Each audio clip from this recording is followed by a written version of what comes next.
ప్రియులారా, ఈ లోకములో చాలా ఉత్తమమైనవో ఉత్తమమని చెప్పి పేరు గాంచినవో లోకంలో మనం చాలా చూస్తుంటాము. ఏమంటే ఉత్తమమైన సినీ నటుడు, ఉత్తమమైనటువంటి వ్యక్తి, ఉత్తమమైన అవార్డు పొందిన వారు, ఇలా చెప్పుకుంటే చాలా సందర్భాల్లో ఉత్తమము ఉత్తమము ఉత్తమము ఉత్తమము. వాస్తవానికి ఇక్కడ మనం చదివిన లేఖన భాగం ప్రకారంగా చూస్తే దేవుడే ఉత్తమమైన వాడు. దేవుని కంటే కూడా ఉత్తమమైనది అనంత ప్రపంచంలో మరి ఏది లేదు. అలాంటి ఉత్తమమైన దేవుణ్ణి మనము కలిగి ఉన్నాము. ఎరిగిన వారముగా కాక కలిగిన వారముగా ఉన్నాం. లోకంలో చాలామంది ప్రభు అంటే ఎరిగిన వారిగా ఉండొచ్చు. ఎరిగిన వారి స్థితి ఎరిగినంతటితోటే వారి జీవితాలు దానిని ముగించుకోవచ్చు. చాలామంది జీవితాలు మనం చూస్తాం, కేవలం ప్రభువుని ఎరిగేవారుగా వారు ఉండటం మనం చూస్తుంటాం. కానీ ఎరిగి ఉండటం కంటే కలిగి ఉండటం అనేటువంటిది చాలా విశేషం. లోకంలో చాలా రుచులు ఉన్నాయి. ఒకదానికి నుంచి మరొకటి, మరొక దానికి నుంచి మరొకటి, మరొక దానికి నుంచి మరొకటి, చాలా చాలా చాలా చాలా రుచులు కాదు. ఇప్పటి వరకు మనం చూసే ప్రతి రుచి మన శరీరానికి సంబంధించింది, అది నోటికి సంబంధించిన రుచి. అంతా కంటితో రుచి చూస్తాము, పరిమళించే సువాసన నాసికా రంధ్రాలతో ఆ రుచిని మనం చూస్తాం. వినసంపు కలిగిన మాట చెవి ద్వారా విని, చాలా మంచి మాట అయితే ఆ రుచిని చెవి ద్వారా మనం పరీక్షిస్తాము. నోటి ద్వారా పదార్థాలను రుచి చూస్తాం.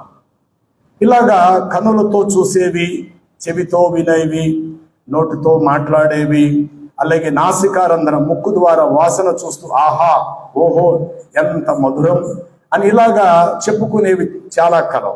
అలాగే నోటి కూడా చాలా రకాలైనటువంటి రుచులకు మనము అలవాటు పడిన వారమే. సరే, ఎన్ని ఖరీదైన రుచులు చూసినా ఒక దినాన మనందరము కూడా మట్టి పాలు కావలసిన వారమే. ఎంతటి స్థిరుడైనా మనందరం వట్టి నీడ వంటి వారము. ఈ విషయాన్ని క్రైస్తవ సమాజముగా మనం మర్చిపోవద్దు. ఆస్తులు ఉండొచ్చు, మనకు అంతస్తులు ఉండొచ్చు, కానీ ఎవరు మనల్ని పిలవకపోయినా ఒక రోజు శ్మశానం మనల్ని పిలుస్తారు. అక్కడికి అందరం చేరుకోవలసిన వారిని, అది నేనైనా నీవైనా సరే. అయితే ఇక్కడ రుచులలో కల్లా అతి ఉత్తమమైన రుచి, అది కంటికే గాని, అది చెవికే గాని, నోటికే గాని, ఇలా చెప్పుకుంటే అన్ని విధాలుగా కూడా ఉత్తమమైనటువంటి రుచి గలది. చూడటానికి కన్నులకు వినసంపుగా, అంటే వినటానికి చెవికి వినసంపుగా, చూచుటకు ఆహ్లాదకరముగాను, అలాగే మనస్సుకు సంతోషకరమైన కలిగించేటువంటి రుచి గలది ప్రపంచములు ఏదైనా ఉన్నది అని అంటే అది దేవుని మహోన్నతమైనటువంటి నామం. 54 సంకీర్తన 6 వచనాన్ని మీరు గమనిస్తే, 54వ సంకీర్తన 6 వచనం, యెహోవా నీ నామము ఉత్తమము చాలు. దేవుడే ఉత్తమమైన వాడు. రెండవది ఆయన కలిగిన నామము ఉత్తమము.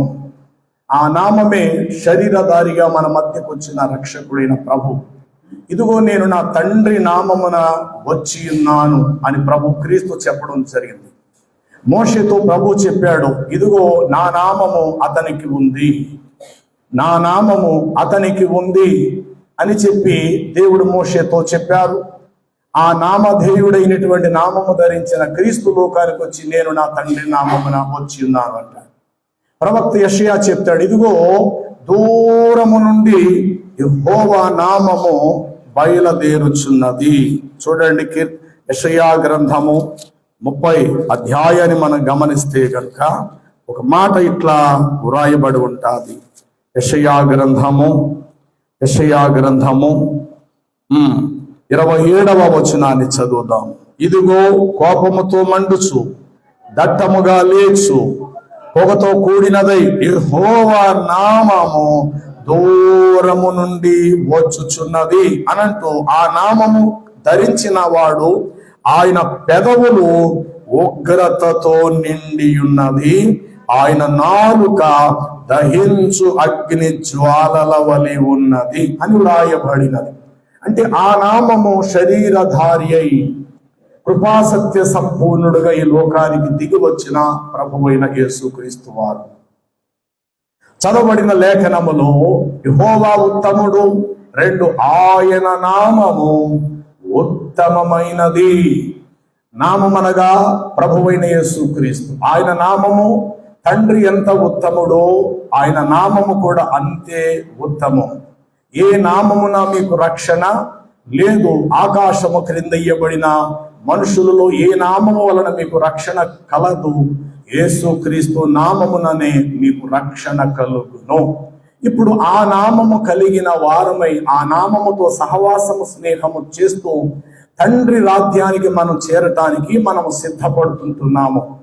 అయితే లోకములో ఇంకా చాలా మంది ప్రజలకు ఉత్తమము అంటే ఏమిటో తెలియలేని వారిగానే చాలా మంది మిగిలిపోతున్నారు. ఉత్తమం అనగా దానికి సాటి అయినది, దానికి సమపాడుగా త్రోగేది ఈ ప్రపంచంలో మరి ఏదీ లేదు. జ్ఞానములో దేవుడే మూలం, పరిశుద్ధతలో దేవుడే మూలం. ఆయనకు మించి దాటిపోయిన వారు, ఆయన కంటే గొప్ప పరిశుద్ధుడి ప్రపంచంలో ఎవరు లేరు. అలాగే కృపచూపుటలో, దానమిచ్చుటలో, సహాయం చేయుటలో మొదలగు అన్ని విషయములో ప్రప్రథముగా ప్రధానుడు దేవుడే, దేవుడే, దేవుడే. ఆయనే ఉత్తమమైనటువంటి వాడు. ఆ ఉత్తమమైన దేవుని యొక్క ఔన్నత్యాన్ని ఒకవేళ మనం గుర్తించలేక దేవుని యొక్క మనం ఏదో ఒక గొప్పవారిని అనిపించుకోవాలి అనే ప్రయత్నం మనం చేస్తూ నన్ను దేవుడు మెచ్చాలి, నన్ను దేవుడు ఇష్టపడాలి, నన్ను దేవుడు అంగీకరించాలి అన్న ఉద్దేశంతో మనుషులెవరు సాహసించలేని, మనుషులెవరు అంతగా చేయలేని ఒకవేళ మనము దేవుని ఎదుట చేసే ప్రయత్నం ఒకవేళ మనం చేసినా అది కూడా సఫలము కాక కేవలం అది విఫలముగానే మిగిలిపోవును. అనగా ఒక భక్తుడు దేవుని ఇలా ప్రార్థించాడు, దేవా అన్నట్టు ఏమి తెచ్చి నీ సన్నిధిని దర్శించును, ఇంకేమి తెచ్చి నీ ఎదుట సాగిలపడి నేను నమస్కారము చేతును, ఏడాది దూడలను నీకు అర్పించి దర్శించమంటావా, లేక వేలాది పొట్టేళ్లను అర్పించి దర్శించమంటావా, పోని వేలాది నదులంతా విస్తారమైన తైలము అర్పించి నిన్ను దర్శించమంటావా, నా అతిక్రమములకు నా గర్భఫలమును, నా పాపమునకు నా జ్యేష్ఠ కుమారుని దహన బలిగా నీకిమ్మంటావా అని భక్తుడు దేవుడు మెచ్చుకోవటానికి, దేవుడు ఇష్టపడటానికి మనుషుడు దేవుని ఎదుట మాట మాట్లాడినప్పుడు ఆ మనుషుడికి దేవుడిచ్చిన సమాధానం ఏంటో తెలుసా? ఓ మనుషుడా, ఏది ఉత్తమమో అది నీకు తెలియచేయబడి ఉన్నది కదా. న్యాయముగా నడుచుకొనుటయు, కనికరమును ప్రేమించుటయు, దీన మనసు కలిగి నీ దేవుని ఎదుట ప్రవర్తించుటయు, ఇంతే కదా యెహోవా నిన్ను అడుగుచున్నాడు. మీకా గ్రంథము 6వ అధ్యాయము 6వ వచనము మీరు గమనిస్తే ఆ మాటలు మీకు అక్కడ కనబడతాయి. మీకా గ్రంథం 6వ అధ్యాయము 6వ వచనము. ఏమి తీసుకొని వచ్చి ఏమి తెచ్చి ఆయన ఎదుట సాగిలపడి నమస్కరించును, స్పీడ్గా ఏడాది దూడలను నర్పించి దర్శించునా, వేలాది పొట్టేలు నర్పించి దర్శించునా, వేలాది నదులంత విస్తారమైన తైలము నీకు అర్పించి దర్శించునా, ఆయనకి సంతోషం కలిగిపోతాదా? నా అతిక్రమమునకు నా జ్యేష్ఠ పుత్రుడును, నా పాప పరిహారమునకి నా గర్భ ఫలమును నేను ఇద్దునా. ఓ మనుషుడా, ఏది ఉత్తమమో అది నీకు తెలియచేయబడినది. నెంబర్ 1, ఉత్తముడైన దేవుణ్ణి విశ్వసించి నీవు నేను ఉత్తమ స్థానములోకి మనం రావాలి అని అంటే ఆ ఉత్తముడైన దేవుడు చెప్పే పలుకులు లేక మాటలు మన నిజ జీవితంలో దానిని అంగీకరించాలి. ఏదో ఒక పాటకు ఒక స్టెప్ వేస్తే దానికి ఉత్తమ నటి, ఉత్తమ నటుడు, ఇలాగా ఎంతో మంది ఆ యొక్క గొప్పతనాల కొరకు లేకపోతే బహుమానాలకు నంది అవార్డులు పొందేవారు చాలా మంది ఉన్నారు ఈ లోకంలో. ఉత్తమ నటుడు, ఉత్తమ నటి అని సినీ తారల కోసమో సినీ వారి కోసమో గొప్పగా చెప్పుకోవటం, ఆ సినిమా ఒకవేళ 100 రోజులు ఆడితే నంది అవార్డులు ఇవ్వటము, ఆ సమయంలో ఇదిగో మన మధ్య ఉత్తమ నటి వేదిక మీదకి రావాలి, ఉత్తమ నటుడు వేదిక మీదకి రావాలి. ఎవరండి అసలు ఈ ప్రపంచంలో ఉత్తమమైనది? ఉత్తమం అనే మాటకు చెదిరిపోనిది, ఉత్తమమైనది ఎప్పుడు ఒకేలాగా ఉండేది, దాని రుచి ఎప్పుడు కూడా తగ్గిపోదు. ఉత్తమమైనటువంటిది నిరంతరం నిన్న నేడు ఏకరీతిగా ఉండేటువంటిదే, అది శ్రేష్టమైన ఉత్తమమైనది. ఈరోజు నీ సినీ నటులు ఉండొచ్చు, చనిపోవచ్చు, వారి పేర్లు భూమి మీద చెరిగిపోతాయి. వీరెవరు కూడా ఉత్తమమైన వారు కారు. దేవుడే ప్రధానముగా ఉత్తముడు. 2, ఆయన నామము ఈ లోకానికి దిగి వచ్చిన ఆ నామధేయుడే ఉత్తమమైన వాడు. అయితే మనుషుడు దేవుని యొద్ద మెప్పు పొందాలను, ఏదో తాను చేసి పెట్టేయాలను, అందుకు దేవుడు నన్ను అంగీకరించాలను మనుషుడి మాటలు వాడాడు. దేవా, ఏడాది దూడలను అర్పించమంటావా? వేలాది పొట్టేళ్ళు ఇమ్మంటావా? కొన్ని వేలాది నదులంత విస్తార తైలం నీకు అర్పించమంటావా? చెప్పు. ఒకటి దేవుడే కనుక ఒక మాట అంటే వెంటనే అతడు గుండాగి చచ్చిపోతాడు. ఏంటో తెలుసా బాయ్, అసలు నదులు ఎవరివిరా? నదులనే పై పేరెత్తి అసలు నదులు ఎవరివి, పారే జీవ నదులు ఎవరివి అనంటే దానికి సమాధానం మనుషుల దగ్గర లేదు. 1000 కొండల మీద ఉన్న పశువులన్నీ నావే కదా. పశువులు ఇస్తానంటే వీటి పశువులు ఎవరివి? నువ్వు కన్నావా?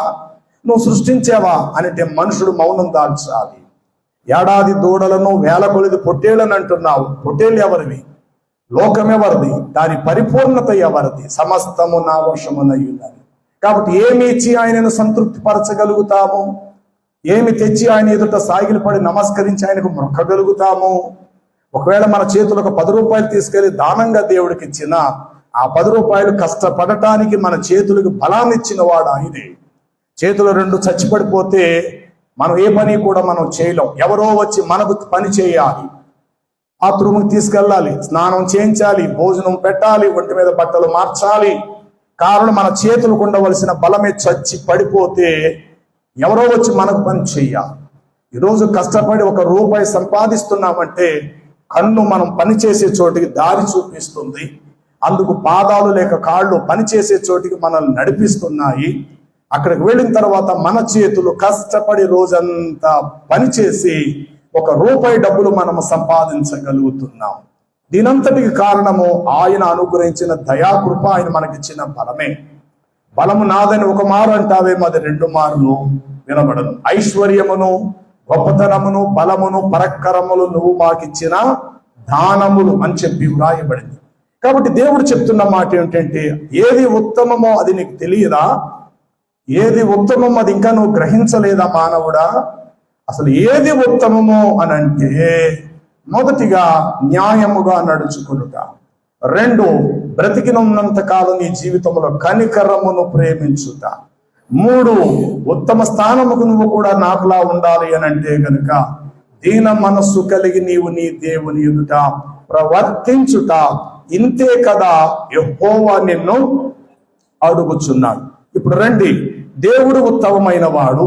ఉత్తమమైన దేవుని సన్నిధానానికి మనము ఎక్కిపోవాలి అనంటే ఆ ఉత్తమ స్థానములు కొంతైనా ఉత్తమ స్థితిలోకి మనము రావాలి. ఉత్తమము గలవారం అంటే ఏదో ఖరీదైన పట్టు చీర కట్టుకుంటే మనం ఉత్తమమైన వారం కాదు. ఖరీదైన బంగ్లాలో మనం ఉంటే మనం ఉత్తమమైనటువంటి వారం కాదు.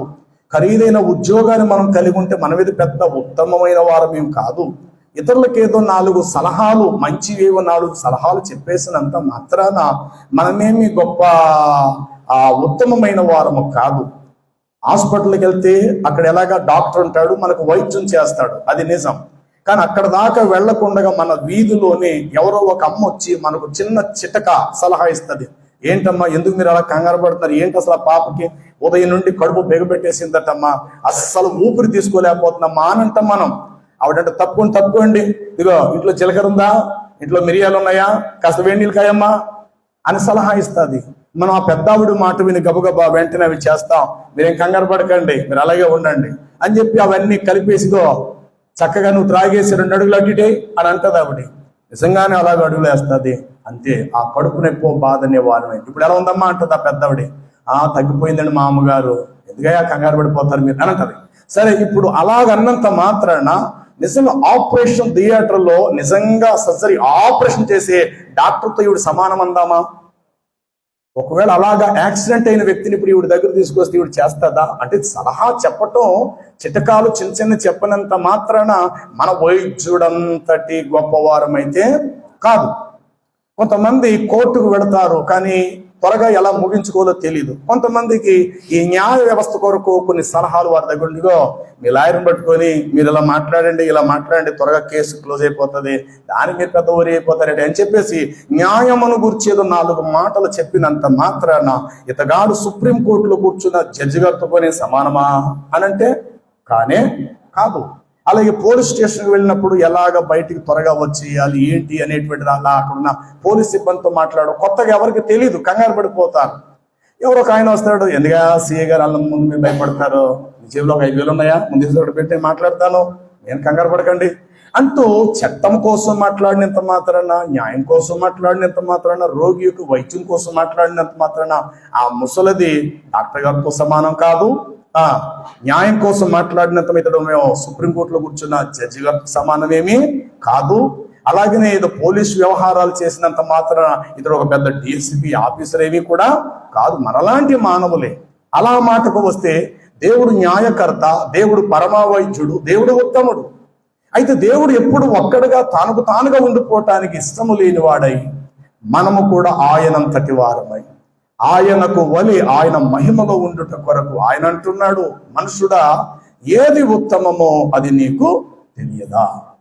ఒక దినాన యేసు ప్రభువు వారు ఆ యొక్క ఒక త్రోవన బేతనీయ మార్గానికి వెళుతున్నప్పుడు మార్తా మరియా యేసుక్రీస్తు ప్రభువాన్ని ఆ ఇంటికి తీసుకొచ్చినప్పుడు అక్కడ యేసు ప్రభు ఒక మాట అంటాడు, మరియా ఉత్తమమైన దానిని ఎంచుకోలేదు. చెప్పండి, మరియా ఉత్తమమైన దానిని ఆమె ఎంచుకుంది. అదేంటో ఆవిడికి తెలిసింది. ఓ మార్తా, ఇంకా నువ్వు తెలుసుకోవడానికి టైం పడుతుంది అమ్మాయి, ఆల్రెడీ మీ సిస్టర్ లేక నీ అక్కగారు ఉత్తమమైనది ఏంటో ఆవిడికి తెలిసిపోయింది. ఆ ఉత్తమమైన దానికోసం పాకులాడుతుంది. ఆ ఉత్తమమైనది పొందాలని ఆమె తృష్ణ కొని ఉన్నది. అది ఆమె యొద్ద నుండి తీసివేయబడదు.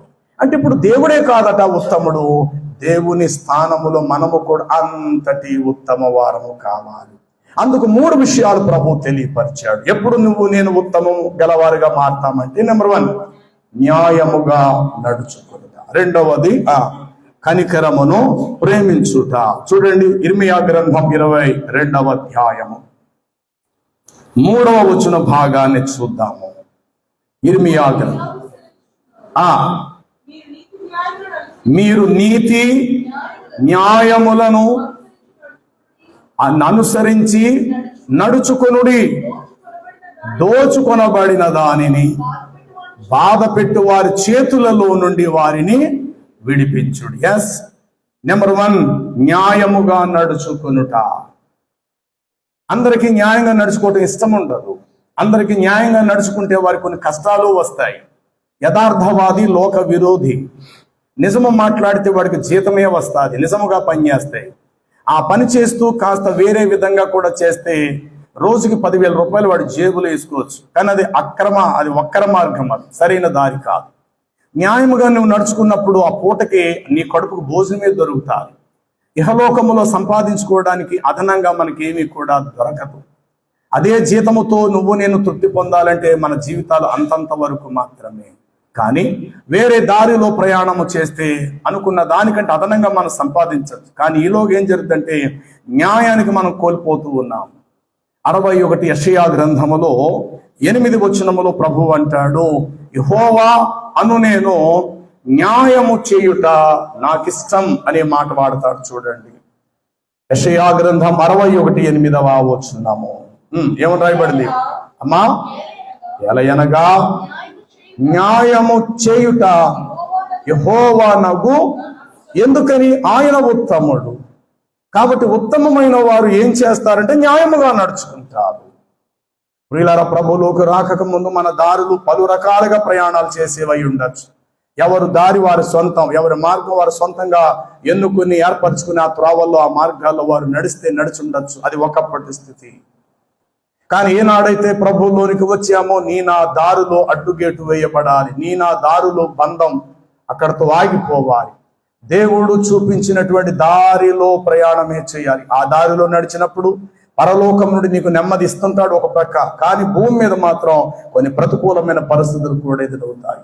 అలాగని చెప్పి న్యాయానికి అన్యాయంగా నువ్వు మార్చేయద్దు, న్యాయానికి నువ్వు దూరముగా నిలవవద్దు.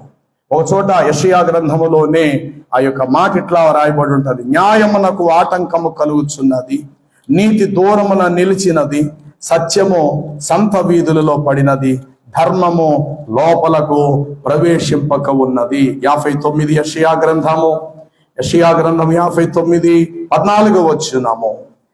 న్యాయమునకు ఆటంకము కలుగుచున్నది, నీతి బహుదూరముగా నిలిచి ఉన్నది, సత్యమైతే ఇక సంత వీధుల్లో పడిపోయినది. ఇక ధర్మం అంటారా లోపలకు కనీసము ప్రవేశింపక ఉన్నది. ఇవి దేవుని యొక్క సహస్రాయుధాలు, ఇవి దేవుని ఆయుధాలు. దేవుని నీతి ఆయనకు ఒక ఆయుధం, దేవుని పరిశుద్ధత ఒక ఆయుధం. ఇవన్నీ దేవుడు ధరించుకొని ఉన్నాడు, లేక ఇవన్నీ దేవుడే కలిగి ఉన్నాడు. దేవుడు న్యాయకర్త, దేవునిలో న్యాయం ఉంది. న్యాయము చేయటం నాకు ఇష్టం. దేవునిలో సత్యం ఉంది, దేవుడే సత్యమై ఉన్నాడు. సత్యము పలుకుట ఆయనకి ఇష్టం. ఇలా చెప్పుకుంటూ వెళితే న్యాయమునకు ఏం కలుగుతుందట? ఈ లోకములో ఆటంకము కలుగుతుంది. అంటే దగ్గరికి రాక, నువ్వు దూరంగా ఉంటూ అని వచ్చుతున్న దగ్గరకు వచ్చే న్యాయాన్ని ఆటంకపరుస్తున్నారు. నువ్వు దూరంగా ఉండాలి.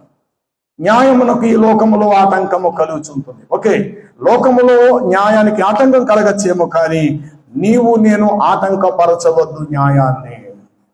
ఎందుకంటే నీ దేవుడు న్యాయకర్త. న్యాయము చేయట నాకు ఇష్టం అన్నాడు. న్యాయముగా నువ్వు నడుచుకొనుట ఉత్తమమైన స్థితిలోకి మనము చేర్చబడతాము. కాబట్టి యెహోవా ఉత్తముడని రుచి చూచి తెలుసుకొనండి. ఎన్నో రుచులు మనకు తెలుసు, కానీ ఉత్తముడైనటువంటి దేవుని రుచి మనకి ఏమైనా తెలుసా? ఆయన రుచిని పొందినవాడు, ఆయన రుచిని అనుభవించిన వాడు, ఆయన రుచి కంటే ప్రపంచములు ఏది కూడా గొప్ప రుచిగా ఇక ఎంచాడు. అతడు ఆస్తులు కోల్పోతున్నా, అంతస్తులకు దూరమైన, కావలసిన వారు దూరమైన, ప్రభువు అనేటువంటి ఆ రుచికి అతడు దూరము కాడు. ఆఖరికి తన ప్రాణానన్న ఆ రుచి ముందు కోల్పోవటానికని ఇష్టపడతాడేమో, కానీ ప్రభువును కలిగిన ఆ రుచిని అతడు తన జీవితంలో ఎప్పటికీ విడిచిపెట్టాడు. ప్రియులారా, చాలా మందికి ఎందుకు ఇంకా ఆ దేవుని యొక్క వాక్యపు రుచి, ప్రభువులో దొరికేటువంటి ఆ రుచి చాలా మందికి తెలియదు. ఆ రుచిని అనుభవిస్తున్న వారు కొరడా దెబ్బలు సహించటానికి ఇష్టపడ్డారు, రంపపు కోతలు భరించటానికి ఇష్టపడ్డారు, అగ్నికి ఆహూతి బూడిది అయిపోవటానికి వారు ఇష్టపడ్డారు. కుటుంబాలకు దూరముగా వెళ్ళిపోయే పరిస్థితి వచ్చింది. కొండలలోను గుహలలోనూ గొర్రె చర్మాలు మేక చర్మాలు వేసుకుని దిగంబరులుగాను వస్త్రహీనులుగాను అన్ని కలిగిన వారయ్యుండి ఆ రుచిని ఎప్పుడైతే చూచారో ప్రియులారా, ఆ రుచిని మరవలేక, ఆ రుచికి దూరం కాక, ఆ రుచి కొరకు ప్రాణాలనే ఇచ్చేసే పణంగా పెట్టిన వారు ఆనాటి ఆ అపోస్తులు. మరి ఈనాడు ప్రభు యొక్క రుచిని మనము గుర్తిస్తే నువ్వు ఆయన సహవాసాన్ని విడిచిపెట్టావు, ప్రార్థన జీవితాన్ని నువ్వు వదులుకోలేవు, వాక్యము చదువుతేనే కానీ నీవు నిద్రపోజాలవు. వాక్యం మీద నీకు ఎప్పుడు ఆసక్తి ఉంటుంది. ఎందుకంటే ఆ రుచి ఎప్పుడైతే నీ హృదయానికి తాకినదో ఆ రుచిని నీ జీవితంలో మరవలేవు. చాలా మంది జీవితానికి వాక్యం ఎందుకు అంత రుచిగా అనిపించదు. ఆదివారం పూట బైబిల్ను దొలగొట్టి తీసుకెళ్ళాలి కదా, పాస్టర్ గారు ఏదో చెప్తారు కదా అన్నట్టుగా తెచ్చేవారు చాలా మంది మనం చూస్తుంటాం. ఇది ఉత్తమ స్థానానికి నువ్వు నేను ఎదగాలంటే ఈ పని మనకు కరెక్ట్ కాదు. ఎవరో వచ్చి బైబిల్ చదువని నీకు చెప్తే నువ్వు బైబిల్ చదవటం కాదు, నీ అంతరంగంలో ఆ ఆలోచన, దైవిక ఉద్దేశం నీలో పుట్టాలి. అన్నట్టు ఈరోజు అసలు నేను బైబిల్ చదివానా, అసలు ఈరోజు నేను ప్రార్థన ఏమాత్రం చేశాను, నేను ఈరోజు నా దేవుని సన్నిధిలో నేను గడిపిన సమయం ఎంత అని నిన్ను నువ్వు తూకం వేసుకోగలగాలి. అంటే ఈ రుచిని చూచిన వారు రాను ఆ రుచికి అలవాటు పడుతున్న వారు, ప్రభువు యొక్క రుచిని పొందుకుంటుంటున్నటువంటి వారు మరింత ఆయనకు చేరుకుగా, ఆయనకు దగ్గరగా చేర్చబడతారు. అవసరం వచ్చినప్పుడు నువ్వు వాక్యం చదవటం, అవసరాన్ని బట్టి ప్రార్థించటం, పరిస్థితులను బట్టి ప్రార్థన సమయం నీకు నువ్వు తగ్గించేసుకోవటము, దేవుడితో గడపవలసిన సమయము ఎక్కువ శాతం లోకముతో అధికంగా గడపటం, అసలు దేవుని యొక్క ఉత్తముడు అనే రుచి ఇంకా నీకు తాకలేదు. ఉత్తముడు అనేటువంటి రుచి నీకు తాకలేనప్పుడు కూడా లేనంత కాలం మన పరిస్థితులు అట్లాగనే ఉంటాయి. ఎప్పుడైతే ఆ రుచిని మనం చూస్తామో న్యాయమునకు మనం ఆటంకము కలిగించామో, దేవుడే న్యాయకర్త, దేవుని వాక్యమే న్యాయమై ఉన్నది.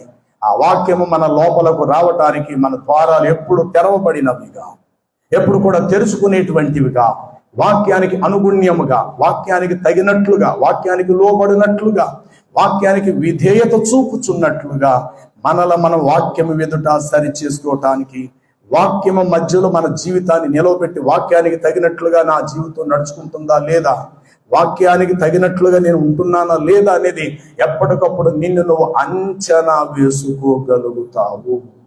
ఇది ఎవరు చేస్తారు అనంటే మరియ ఉత్తమమైనది ఎంచుకొనెను. అలాగే నువ్వు నేను కూడా ఉత్తమమైనది నాకు కావాలి అని అన్నప్పుడు ఈ పునాది మీద మన జీవితాలు కట్టబడతాయి ప్రియులారా.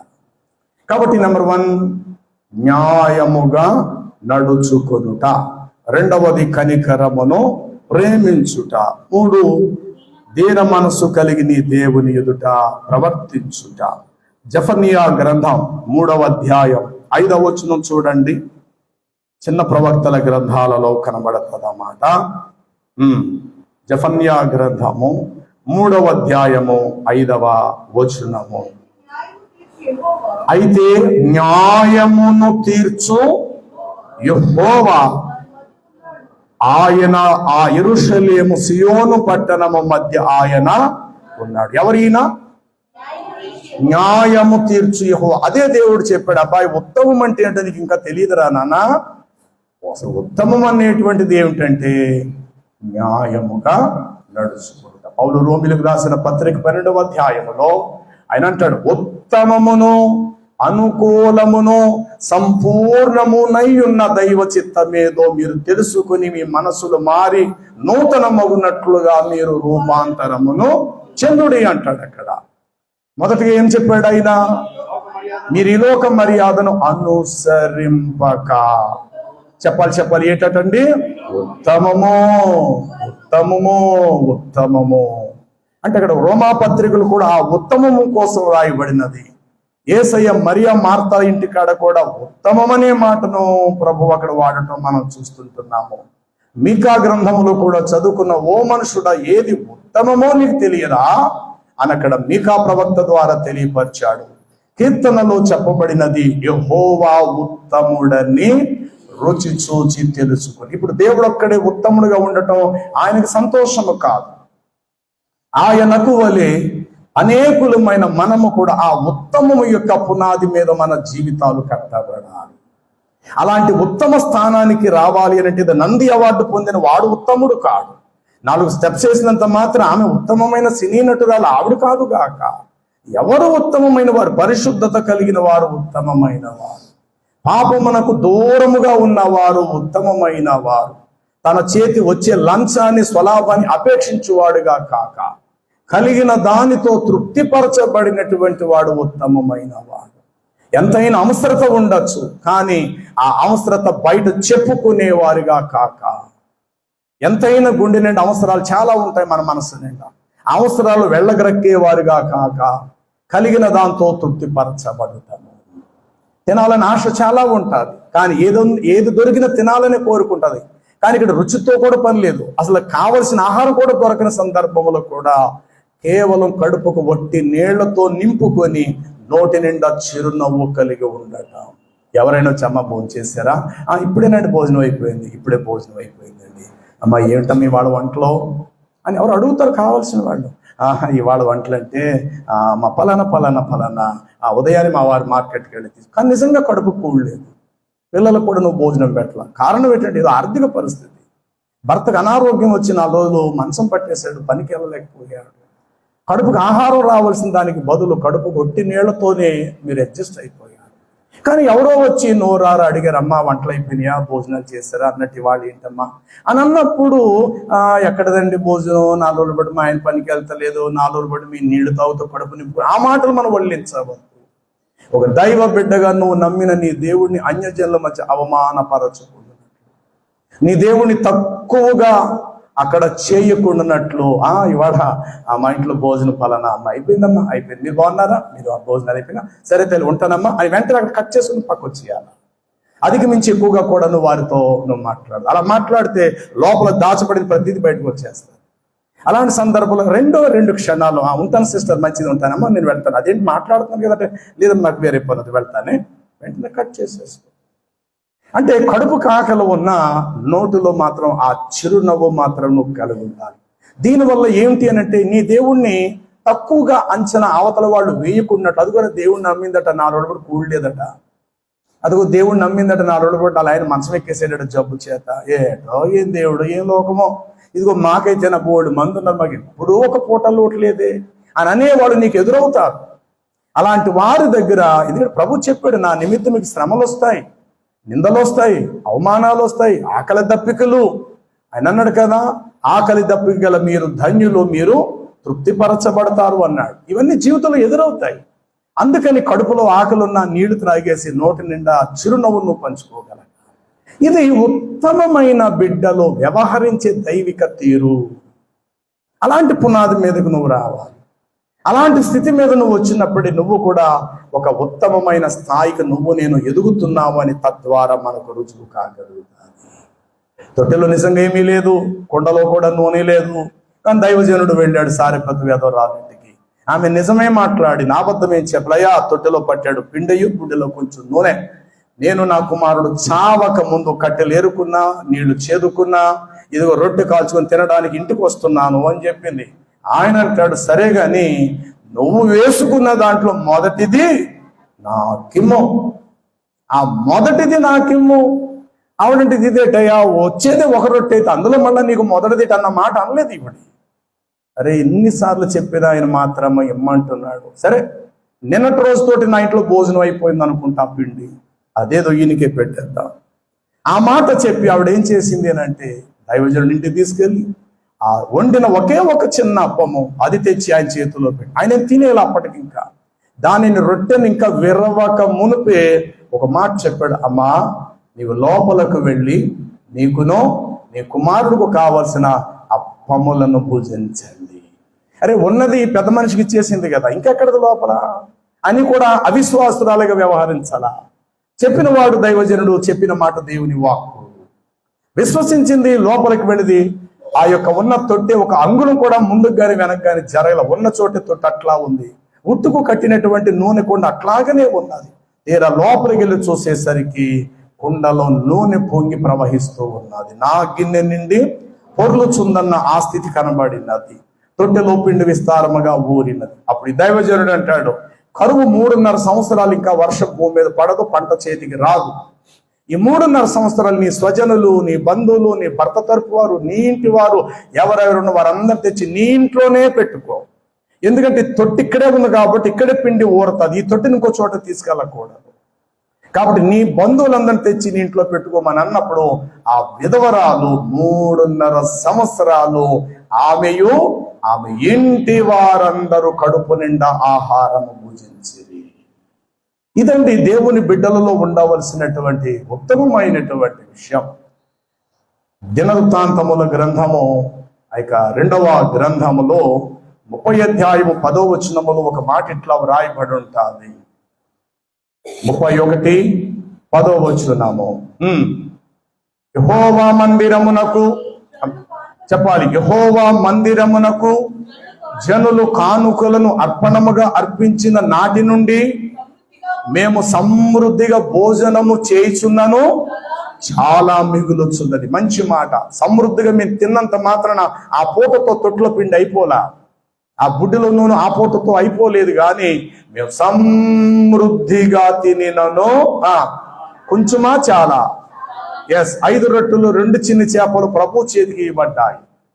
వాడు ఏ ఆకలితో వచ్చాడో వాడు తినటం మానుకున్నాడు, ఆయన చేతికి అప్పగించాడు. అద్భుతం ఏంటో తెలుసా? అక్కడ 5,000 మంది పురుషులు, ఇక స్త్రీలు చిన్నలు పెద్దలు లెక్కేసి దాదాపు ఒక 25,000-20,000 మంది పైనే ఉంటారు. వారందరూ తిని తృప్తి పొందగా 12 గంపలు రొట్టెలను ఎత్తి. ఇక్కడ మిగిలినవా తరిగిపోయినవా? చాలా మిగిలినవి. అక్కడ ఏం రాయబడింది? యెహోవా మందిరమునకు జనులు కానుకలను అర్పణములు అర్పించుట మొదలు పెట్టినప్పటి నుండి మేము చాలా సమృద్ధిగా తినిన నా కుటుంబములో వెలితి లేదు, కొదువ లేదు. ఇది దేవుని బిడ్డల భూలోకములో అనేకులు ఎదుట కలిగి ఉండవలసిన గొప్ప భాగ్యం. అదే దేవుడు కొన్ని సందర్భాలు మనకు అనుభవాలు నేర్పించడానికి తొట్టిని కూడా ఖాళీ చేయిస్తాడు. ఎందుకో తెలుసా? నీ తొట్టెను జీవితకాలం అంతా సమృద్ధిగా నింపటం కొరకు. నీ తొట్టె ఎందుకు ఖాళీ అవుతుంది అని అంటే దానిని సమృద్ధిగా ఆయన చేతులతో నింపటం కొరకు. కానానబడిన ఊరిలో ద్రాక్షరసం అయిపోయి వచ్చినది. అందరూ పోసిన ద్రాక్షరసం అంటే ద్రాక్షరసం ఆయన ఇవ్వాల, ఒట్టి నీళ్ళని అంచుల వరకు నింపమన్నాడు అంతే. సమృద్ధి కలిగిన క్రొత్త ద్రాక్షరసం. ఈ క్రొత్త ద్రాక్షరసం క్రొత్త నిబంధనకు సూచన. అది వరకు మత్తునిచ్చేటువంటి ద్రాక్షరసము పాత నిబంధన మతానికి సూచన అయి ఉన్నారు. కాబట్టి ప్రభునందు ప్రియులారా, ఉత్తమం ఎవరంటే కడుపుకి ఆకలి ఉన్న నోటుతో చిరునవ్వును ఎదుర్కొనే వారే నిజమైన ఉత్తమమైన వారు. యోబు గ్రంథములో 8 అధ్యాయములో ఒక మాట ఇట్లా వ్రాయబడి ఉంటుంది. 3వ వచనము, 8 అధ్యాయం 3వ వచనము. దేవుడు న్యాయ విధిని రద్దుపరచునా, సర్వశక్తుడగు దేవుడు న్యాయమును ఏమైనా రద్దుపరుస్తాడంటే నో, ఎప్పటికీ న్యాయమే నిలుచుంటుంది, ఎప్పటికీ న్యాయమే గెలుస్తుంది. అప్పుడప్పుడు అన్యాయము నీ ముందు గెలిచినట్లుగా కనపడతాది. అన్యాయం ముందు నువ్వు న్యాయవంతుడు అయిన నువ్వు తల వంచుకునే సందర్భం ఎదురైనట్లుగా కనపడతాది. లోకంలో అప్పుడు అనుకున్నారు, ఇంతమందిని బతికించున్నాడు, ఇంతమంది రోగులను బాగు చేసినాడు, మా దెబ్బలకు చచ్చిపోయాడు అనుకున్నారు ఆనాటి రోమా సైనికులు. ఎందరినో బతికించాడట ఈ యేసు అని పెద్ద మనిషి, ఎంతో మంది గుడ్డోడు కళ్ళు ఇచ్చాడట. అలాంటిది మా దెబ్బకు ఓడిపోయి తల వంచేసాడు, మా చేతుల్లో ఓడిపోయాడు. అలా అనుకుంటూ నవ్వుకుంటూ మొత్తం మీద సమాధికి అప్పగించేశారు ఆయన్ని. ఒకటి మాటలో రే ఏం జరిగిందిరంటే, ఏం కాదండి నేను కొట్టే దెబ్బకు మళ్ళీ లెగలేదురా బాబు, ఆయన నేను ఇచ్చిన ఒక్క దెబ్బకే ఆ కొరడాలు ఆయన వీపును చీల్చేసే ఒక్క మాట మాట్లాడలేదురా. ఏదో పెద్ద గొప్ప అనుకుంటున్నారు అందరూ. ఆయన వెంబడించేవాడు నజరేయుడు, గుడ్డివాడికి నేత్రాలు ఇచ్చాడు, మూగవారికి వినికిడిచ్చాడు, చచ్చిపోయినవాడు బతుకుతున్నాను ఊరు వాడ చెప్పుకున్నాడు ఆయన కోసం. మరి ఏమైంది? నేను కొట్టే దెబ్బకు మళ్ళీ ఒక్క మాటకు తిరిగి బదులు చెప్పలేకపోయాడని 3 రోజులు కూడా అదే బాతాకాణి వేసుకున్నా నాటి ప్రపంచం. అంతే 3వ దినమున ఆయన సజీవుడిగా లేచి, ఓ మరణమా నీ విజయం ఎక్కడ, ఓ మరణమా నీ ముళ్ళెక్కడని చెప్పి లేచాడు. ఏమైపోయారు? కొట్టిన వాళ్ళందరూ అయిపోయారు, బాధించిన వారు ఏమైపోయారు, తీర్పు తీర్చిన వారు ఏమైపోయారు, మరణం ఏమైపోయింది ఆయన ముందంటే సలాము చేసి మరణం ఆయనకు గులాం అయిపోయింది, దగ్గర అయిపోయింది, మరణం ఓడిపోయింది ఆయన దగ్గర. కొన్ని సందర్భంలో అన్యాయము గెలుస్తున్నట్లు, న్యాయవంతురాలవైన నువ్వు అన్యాయం ముందు తల వంచుకున్నట్లుగా కనబడతాదే కానీ చివరికి అంతిమ విజయం మాత్రం న్యాయముదే. ఇప్పుడు న్యాయమే గెలుస్తుందండి, అన్యాయం గెలిచినట్లుగా కనబడతాది. అండ్ అప్పుడప్పుడు నిజము కంటే అబద్ధం చాలా డామినేట్ చేస్తారు. చాలా బాగా అబద్ధం అల్లితే కనుక నిజం కూడా పనికిరాదు, అలా ఉంటుంది. కానీ 100 అబద్ధాలు కలిపి ఒక నిజం చేయాలని ప్రయత్నం చేసిన 100 అబద్ధాలు కలిసినప్పటికీ కూడా ఎప్పటికీ 100 అబద్ధాలు కలిసి ఒక నిజాన్ని చేయలేవు. కాబట్టి ఒక 100 నిజాలను ఒక అబద్ధంగానూ మార్చాలి. న్యాయం ఎప్పుడు నిలిచి ఉంటుంది, ఎప్పుడు కూడా నిజం అనేది నిలిచి ఉంటుంది, అబద్ధము నిలిచినట్లు ఉంటుంది, ఎక్కడో చోట పడిపోతుంది. కానీ నిజము పడిపోతున్నట్టుగా కనబడొచ్చేమో కానీ అది మాత్రము స్థిరముగా నిలిచి ఉంటుంది. గాలి తుఫాన్లు వేసినప్పుడు కొన్ని చెట్లు నేలకు ఒరిగిపోతుంటాయి, చచ్చిపోతుంది చెట్టు, ఒరిగిపోతుంది, ఇరిగిపోతుంది అనుకుంటాం. కానీ ఓపు తెచ్చుకుని మళ్ళీ నిలబడుతుంది. మరుసటి రోజు ఆ వీధిలోంచి వెళ్తున్నప్పుడు అనుకుంటాం, రాత్రే కదా ఈ చెట్టు ఇరిగిపోద్ది అనుకున్నాం, కానీ బలి నిలబడిందిరా బాబు అని మనం అనుకుంటాం. కాబట్టి ప్రియులారా, న్యాయం ఎప్పుడు కూడా నిలిచి ఉంటుంది.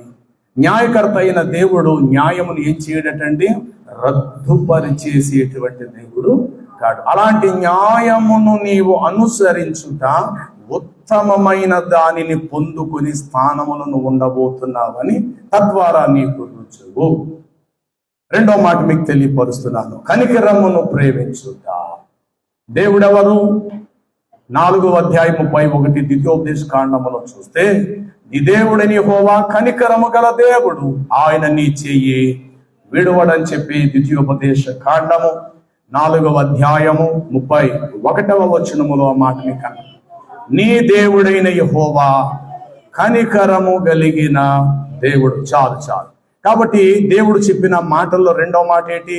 న్యాయముగా నడుచుకొనుట. 1 అంటే ఉత్తమ స్థానానికి నువ్వు నేను రావాలంటే. 2వది ఏంటో తెలుసా? కనికరమును ప్రేమించుట. ఎందుకని? మొదటి నీ దేవుడే కనికరం, మొదటి నీ దేవుడే న్యాయకర్త. కాబట్టి దేవుడు ఉత్తముడు. ఆ దేవునిలో ఉన్నవి ఎప్పుడైతే నీలో నాలోకి దిగి వస్తాయో, ఆ దేవునిలో ఉన్న వాటిని ఎప్పుడైతే నువ్వు నేను కలిగి ఉంటామో, అప్పుడే దైవముల మధ్య ఆయన తీర్పు తీరుస్తున్నాడు అన్నట్లు మీరును దైవములే అయి ఉన్నారని మనము కూడా ఆ ఉత్తమ స్థానానికి మనము చేరుకోగలుగుతాము. డబ్బించి మన పేరు ఎక్కడో శిలాపలక మీద పాలరాయి మీద చెక్కించుకోవచ్చు. పోని బంగారపు అక్షరాలతో ధనముందని చెప్పి సమాధి పైన బంగారపు రేకులతో బంగారపు అక్షరాలు పొదిగించచ్చు గాక. అలా చేసినంత మాత్రాన దేవుని దృష్టికి మనమే ఉత్తమమైన వారినేమి కాము. జీవితంలో ఎంతో మంది ధనవంతులను ఆయన చూశాడు. ఒకడు ధనవంతుడు, ఆడికి మించిన ధనవంతుడు ఇంకో దేశంలో ఎక్కడ ఉంటాడు, ఆడి సంగతి కూడా ఆయనకి తెలుసు. ఆడికి మించిన ధనవంతుడు ఇంకొకటి ఎక్కడో ఇంకో దేశంలో ఉంటాడు, ఆడి సంగతి కూడా ఆయనకి తెలుసు. మనకు మాత్రం తెలిసింది మన ఊరికి ఈయనేనండి బాబు ధనవంతుడు, ఇంకే ఆ ప్రపంచంలో ఉండడేమని ప్రపంచాన్ని మనం లెక్కలు గెడతాం. దేవుడు అర్పించుడు ఇటుకంటే ధనవంతుడు పక్కీదిలో ఉన్నాడు అంటాడు, ఆడికంటే ధనవంతుడు పక్క ఊరిలో ఉన్నాడు, ఆడికంటే ధనవంతుడు పక్క రాష్ట్రం పక్క దేశంలో ఉన్నాడు. ఇలా చెప్పుకుంటూ పోతే ఎవరెవరినో మనుషులు మనం భాగ్యవంతులుగా మనం గుర్తిస్తాం. ఈ ప్రపంచంలో దేవుడు అంతటి ధనవంతుడు గాని ఆయన ధనవంతుడయ్యుండి మీరును తన దారిద్ర్యము వలన ధనవంతులు కావాలనని ఆయన మీ నిమిత్తము దరిద్రుడాయను అని రాయబడింది. కాబట్టి ప్రియులారా, దయచేసి గుర్తించండి, నీ జీవితంలో ఉత్తమమైన స్థాయికి నువ్వు రావాలి. ఉత్తముడుగా ఉత్తమురాలుగా దేవుని ఎదుట తీర్చబడాలి. మనుషులకి 4 రూపాయలు పడేస్తే మనం పొగుడుతారు, ఆ పొగడతో దేవుడి దగ్గర పనికి రాదు. ఒక పూట మనం భోజనం పెడితే మన కోసం గొప్పగా చెప్పుకునేవారు వీధిలో చాలా మంది ఉంటారు, అవి దేవుడి దగ్గర పనికి రావు. దేవుడు అంతరంగ పరిశోధకుడు. ఆయన న్యాయం అనేటువంటి గుండెతో ఆయన తూకము తూసేటువంటి దేవుడు అయి ఉన్నాడు. ఆయన దగ్గర గెలవటం అసాధ్యం. ఆయన దగ్గర గెలిచామంటే ఇంక అంతకుమించిన భాగ్యవంతులు కావు మనం. అంతకుమించిన భాగ్యవంతులకి ప్రపంచంలో ఎవరు ఉంటారు? ఆయన దగ్గర గెలవటం అనేది చాలా కష్టంతో కూడిన పని, కానీ ఆయన దగ్గర మనం గెలవాలి. ఎస్ బిడ్డ, బడా నమ్మకమైన మంచి దాసుడా, కొంచెములో కూడా నీవు నమ్మకం అని ఒకరోజు ఆయన మన ఆ పిలుపు, ఆ మాట అనాలి. అలా అనాలి అని అంటే నెంబర్ 1, దేవుడిలో ఉన్న న్యాయం మనలోకి దిగి రావాలి. 2, దేవునిలో ఉన్న కనికరం మన జీవితంలో మనం కలిగి ఉండాలి. మనిషిగా మన బాధ్యత, మనిషిగా మన జీవితం ఉన్నది చిన్న ప్రాణం, ఉన్నది చిన్న కొరస జీవితం. ఈ కొద్ది జీవితంలోనైనా కనికరం చూపడానికి మీరు ప్రయత్నం చేయండి.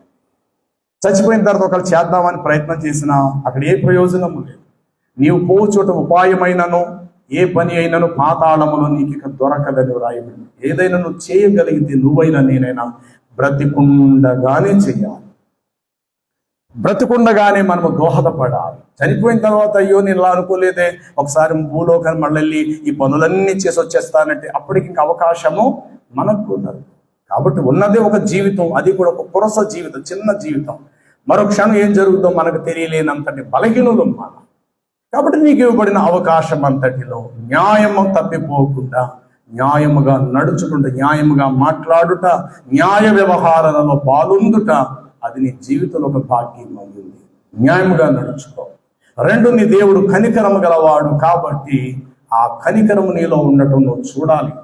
యేసు ప్రభు దగ్గరికి ఒక కుష్టి రోగి రావటం జరుగుతుంది. 1వ అధ్యాయం మార్కు సువార్త, అది 40 వచనం అనుకుంటా. ఇదిగో ఒక కుష్టి రోగి ఆయన ఎదుకు వచ్చి ఆయన ఎదుట మోకాళ్ళలోని, ప్రభువా నీకిష్టమైతే నన్ను శుద్ధినిగా చేయగలవని చాలు. చెప్పండి, ఏం చేసి? కనికరం. అంటే ఈ కనికరం నువ్వు ఎవరిలో చూస్తున్నావు? ద్వితీయోపదేశ కాండములో తండ్రిలో చూస్తున్నావు. నీ దేవుడని యెహోవా కనికరము గల దేవుడు, ఎప్పటికీ ఆయన నీ చెయ్యి వేడవాడు. ఎస్, ఇప్పుడు చేయి చాపాడు యేసు ప్రభు. నాకిష్టమే, నీవు శుద్ధుడవు కమ్ము అని చెప్పి ఆయన తన చెయ్య చాచి వాణిని ముట్టగా ఆ కుష్టి రోగ వాణిని విడిచిపోయాను. కాబట్టి దేవుడు ఉత్తముడు. కాబట్టి ఆయనలో ఉన్న క్వాలిటీస్, లక్షణాలు ఏమిటంటే ఆయన న్యాయాధిపతి అయిన దేవుడు. మనల్ని కూడా అలా చూడాలనుకుంటున్నాడు. రాజు తన బిడ్డలు నాకు ఇలాగే రాజు అవ్వాలి, నా రాజ్యాన్ని పరిపాలించాలని బిడ్డ అని అనుకుంటాడు. దురదృష్టవశాత్తు ఎవరైనా ఒకరు చంపేస్తే, చచ్చిపోతే రాజు పిల్లలు అనాథలైపోవచ్చు, లేక బానిసలైపోవచ్చు, వేరే శత్రువు రాజ్యానికి దోచుకోబడవచ్చు. కానీ రాజు సింహాసనం మీద ఉన్నంత వరకు కోరిక ఇట్లాగే ఉంటుంది, నా తర్వాత నా పెద్ద కుమారుడు, ఆ తర్వాత నా 2వ కుమారుడు, ఇలా లైన్గా నా ఇంటి వారే ఈ రాజ్యాన్ని న్యాయంగా పరిపాలించాలని అనుకుంటాడు. అలా అనుకున్న వారందరికీ చావున్నదేమో, కానీ పరలోకములో అనుకుంటున్న దేవుడికి ఏం లేదట, చావు లేదు. కాబట్టి ఖచ్చితంగా మనం అయి తీరుతాం. ఏమిటి అయి తీరుతాం? ఆయనతో పాటు దైవములుగా వెలిగించబడతాం. ఆయనతో మనం ఉంటాం. ఎప్పుడు అనంటే దేవునిలో ఉన్న పని నేను చేసి పెట్టాలి. ఆయన న్యాయవంతుడు. భూమి మీద బ్రతికిన కొద్ది కాలం న్యాయముగా నడుచుకోవటం నువ్వు జీవించు. 2, నీ దేవుడిని యెహోవా కనికరము గలవాడు. కాబట్టి యేసు ప్రభు కనికరపడి చేయించాలి. ఆ కనికరము నా జీవితంలో ఉండటము అది దేవుడు చూడాలి. ఒక చోట అంటాడు, నేను కనికరమనే కోరుచున్నాను, నేను బలిని కోరను. హోషేయ గ్రంథం 6వ అధ్యాయం, దానియేలు గ్రంథం తర్వాతే ఉంటుంది. హోషేయ గ్రంథము 6వ అధ్యాయము 6వ వచనాన్ని మీరు చదివితే అక్కడ ఈ మాట మీకు ఇట్లా కనబడతాది, నేను బలిని కోరను గాని కనికరమనే కోరుచున్నాను. దహన బలులు నాకు ఇష్టమైనవి కావు, దేవుని గురించిన జ్ఞానము చాలు. అంటే కనికరమనే కోరుచున్నానంటే దేవుడెవరు? దేవుడు కనికరము గలవాడు. కాబట్టి దేవుడికి ఏది ఇష్టమో? కనికరమే ఇష్టము. మరి దేవుని బిడ్డలుగా నేను రూపాంతరము చెందాలంటే మరి మనకేం అవసరమై ఉన్నది? కనికరపడు. ఆహారం లేని వారి పట్ల కనికరపడు, వస్త్రాలు లేని వారి పట్ల కనికరపడు. యేసు ప్రభు వారు ధన్యత కొండ మీద ధన్యత వచనాలు మత్తయి సువార్త 5వ అధ్యాయంలో చూస్తే, కనికరము గలవారు ధన్యులు, చివరికి వారు దేవుని చేత కనికరము పొందుతురు. హృదయ శుద్ధి గలవారు ధన్యులు, వారు దేవుణ్ణి చూచుదురు అనంటూ అక్కడ కనికరం యొక్క ప్రస్తావన ఎత్తాడు యేసు ప్రభు వారు. కాబట్టి ప్రభు నందు సహోదరుల, మన దేవుని సహవాసానికి వచ్చి వాక్యం వింటూ మన మార్పు చెందేటువంటిది ఎంతంత మాత్రం, ఎంతవరకు మన జీవితంలో చేస్తున్నాం. తరచుగా ప్రభు శరీరమందు రక్తమందు మనము సిద్ధపడుతూ ఉన్నాం, వాటిని మనం పుచ్చుకుంటుంటున్నాం, అందుకు సంతోషమే గాక. కానీ దేవుని యొక్క న్యాయ కట్టడల విధుల విషయములు, దేవుని కనికర కట్టడల విషయములలో ఎంతవరకు ఆయన చిత్తాన్ని మనము అమలు చేసేవారిగా మనం కనబడుతున్నాము. ఈ దేవుడైన యెహోవా కనికరము గల దేవుడు. నేను కనికరమునే కోరుచున్నాను, కానీ బలులను కోరువాడను నేను కాను. కాబట్టి రెండవది దేవుడు చెప్పాడు, మనుషుడా ఏది ఉత్తమమో అది నీకు తెలియచేయబడలేదా? నెంబర్ 1, న్యాయముగా నడుచుకుంటా. రెండవది కనికరము ప్రేమించుట. 19వ అధ్యాయము సామెతల గ్రంథములో ఈ మాట ఇట్లా వ్రాయబడి ఉంటుంది. 17వ వచనం, బీదలను కనికరించేవాడు యెహోవాకు అప్పించు వారితో. ఏమంటే దేవుడికి అప్పివ్వటమా? దేవుడు ఎవరి దగ్గరికి వచ్చి చేచాపి, బాబు నాకు ఒక 1000 రూపాయలు ఇస్తావా, 100కి 3 రూపాయలు చెప్తున్నా 2 రూపాయలు అని అన్నట్టు దేవుడు ఎవరు నన్ను అడుక్కుంటాడా ఏంటి? కానీ నువ్వు ఎప్పుడైతే బీదలను కనికరిస్తున్నావో, నీ ధనాన్ని దేవుని బ్యాంకులో దేవుని యొక్క సన్నిధిలో అర్పించుకుంటున్నావన్న సంగతి నువ్వు మర్చిపోకూడదు. బీదలను కనికరించు. నీ ఎదుట ఎంతో మంది బీదలు ఉన్నారు. ధనవంతుడు లేకపోతే బీదవాడు లేడు, బీదవాడు లేకపోతే ధనవంతుడు కూడా లేడు. కాబట్టి ప్రియులారా, న్యాయముగా నడుచుకుంటా. రెండవది కనికరము ప్రేమించుట. బీదలను కనికరించువాడు చివరికి దేవుడికి, అంటే నువ్వు దాచుకుంటున్నావు ఆయన దగ్గర. రేపన్న రోజు నీ కష్టం ఎదురైనప్పుడు తండ్రి అని అంటే నువ్వు దాచుకున్నది నీకు ఇవ్వబడతాది. నువ్వు దేవుడి దగ్గర ఏమీ దాయలేనప్పుడు నీకు ఎట్లా తెరవబడతాది ద్వారాలు? ఇప్పుడు బ్యాంకులో బ్యాలెన్స్ డబ్బు అనేది నీది ఉంటే గనుక ఏ టైంలో లాకర్ ఓపెన్ చేయడం, లేకపోతే బ్యాంక్కి వెళ్ళి నువ్వు బుక్ పట్టుకెళ్ళి, సార్ నా డబ్బు డ్రా చేసుకుంటున్నట్టు వస్తాయి. కానీ నీ బ్యాలెన్స్, నీ డబ్బు అంతా జీరో బ్యాలెన్స్, జీరో స్థితిలో ఉన్నప్పుడు బ్యాంకుకి వెళ్ళి, అయ్యా నాకు నా డబ్బులు నాకు కావాలి, అసలు నీ డబ్బులే లేవమ్మా, నువ్వు దాచేవా, నా బ్యాంకులో దాచేవా నువ్వు? అసలు ఏది మరి నీ బ్యాంకు బుక్ ఏది? అసలు ఇందులో ఏమీ లేదు, అసలు మా దగ్గర ఏ ఒక్క రూపాయి నువ్వు దాయలేదు. బీదలను కనికరించువాడు యెహోవాకు అప్పించుడు, వాని ఉపకారమునకు యెహోవా ప్రత్యుపకారము చేయనని రాయింది. ఎందుకంటే ఈ రోజు నువ్వు ఎప్పుడైతే ఆ పని చేసి పెట్టావో, అనగా కనికరించి సహాయపడినావో, రేపన్న రోజు నీ విషయంలో కానీ నీ బిడ్డల విషయంలో కానీ కష్టం ఎదురైనప్పుడు నీ చేతులెత్తి, దేవా ఇదిగో నేను ఈ ఆపదలో ఉన్నాను అని నువ్వు అంటే కనుక నువ్వు దాచినదే నీ కష్టకాలంలో నీకు ఉపయోగించబడతాది. రాజైన హిజ్కియా చావుకు సిద్ధమైనప్పుడు యెషయా వచ్చి అంటాడు, నువ్వు చచ్చిపోతున్నావు, నీళ్లు చక్క పెట్టుకున్నాడు. ఆ మాట విని తిరుగుబాటు చేయలేదు, కానీ ఆ ప్రవక్త మీద గోడ తట్టు తిరిగి ఇట్లా ప్రార్థించి, దేవా యెహోవా నీ సన్నిధిని నేను ఎట్లా సమస్తము జరిగించుదునో నీ దృష్టికి అనుకూలముగా నేనెట్లా ప్రవర్తించుతునో దయచేసి నన్ను అంటే ఆ మాట అనే ముందు అంతకుముందు ఆయన ఏం చేశాడు? ఏ పని చేస్తే దేవుడి దగ్గర అడగటానికి ఆ యొక్క దర్జాగా మన తల్లిదండ్రులను అడిగే హక్కులు మనకు ఉన్నాయి. అది మనకన్నా తల్లిదండ్రులు బయట వాళ్ళు అడగలేం కదా. మన ఇంట్లో ఏ పదార్థమైన తినే ఆ రూల్స్ అధికారం నీకు ఉంది. అలా హోటల్కి వెళ్ళిపోయి అన్ని పదార్థాలని ప్లేట్లు పెట్టి తినే ఆ రైట్స్ నీకు లేదు కదా. నీకంటూ ఒక ఇల్లు ఉంది. అదే విధముగా దేవుని చేతుల్లో నుండి తీసుకోగలిగే హక్కు నీకు నాకు ఉంది.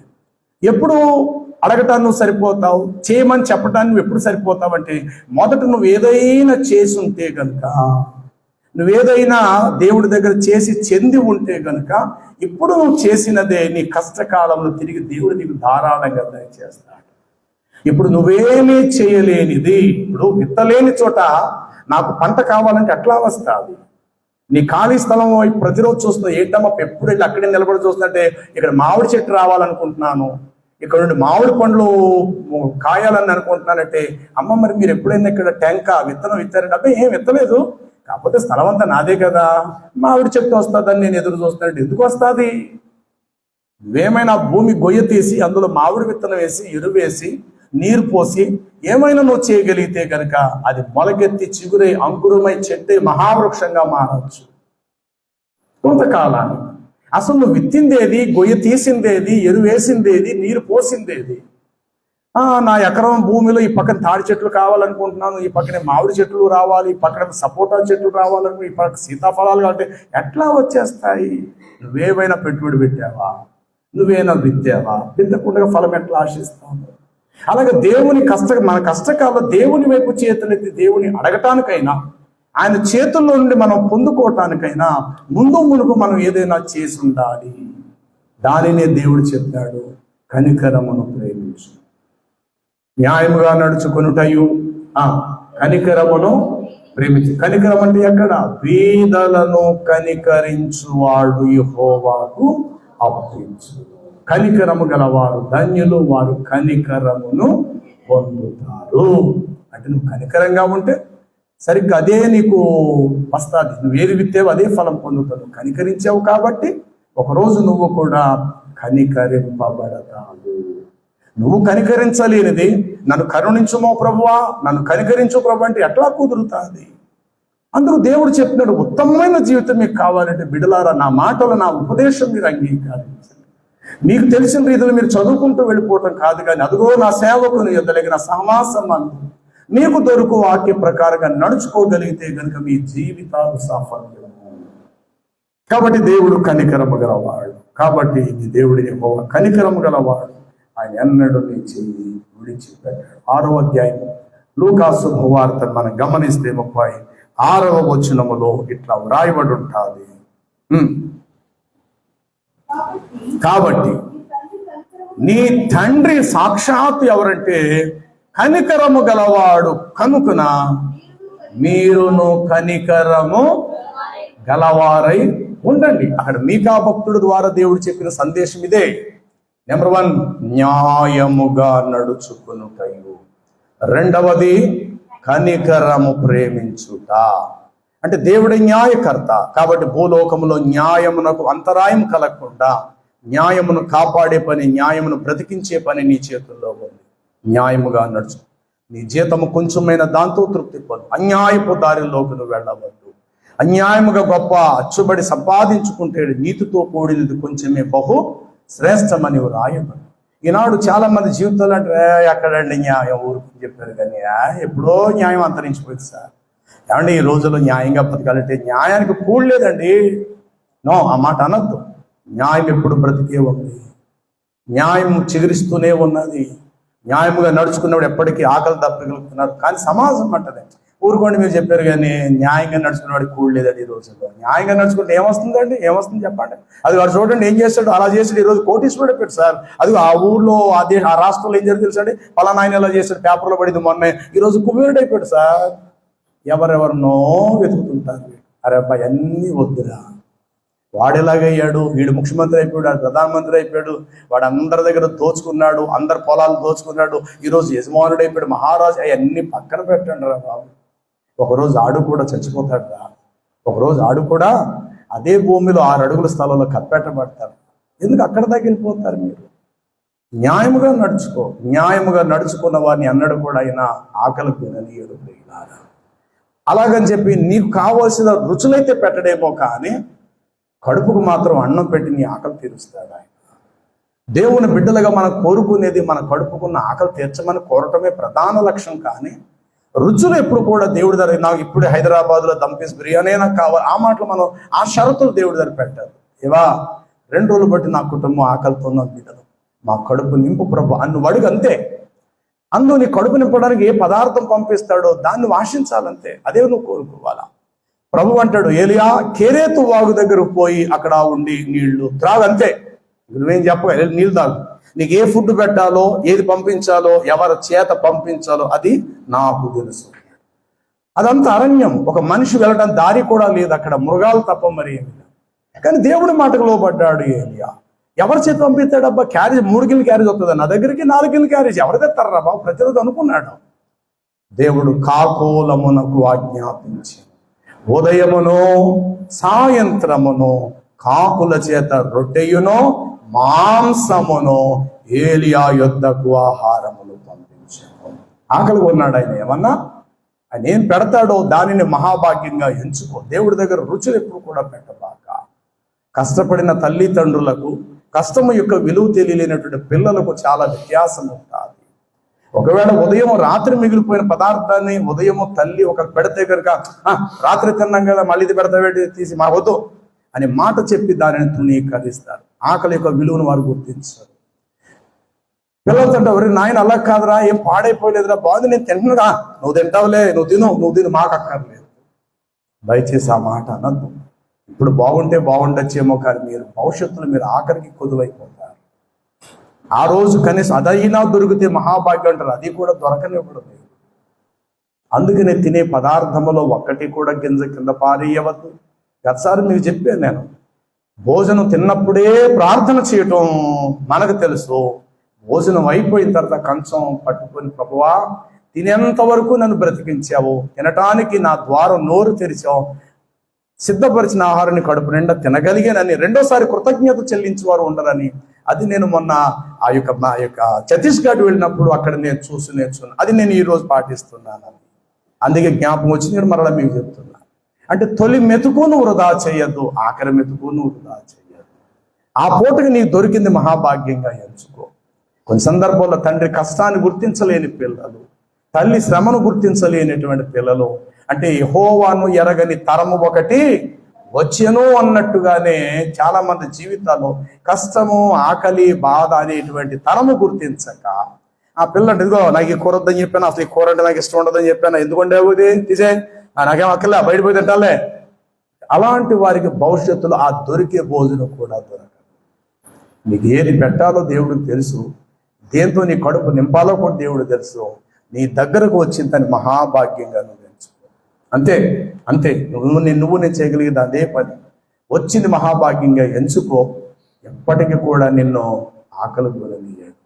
వీలైతే నీ కళ్ళ ముందు సింహపు పిల్లలైనను లేమి గలవై ఆకలితో ఉంటాయేమో కానీ ఆయన ఎన్నడూ కూడా నిన్ను ఆకలి కొననీయుడు. అంటే నీ చేతికి వచ్చిందే మహాభాగ్యంగా ఎంచుకో.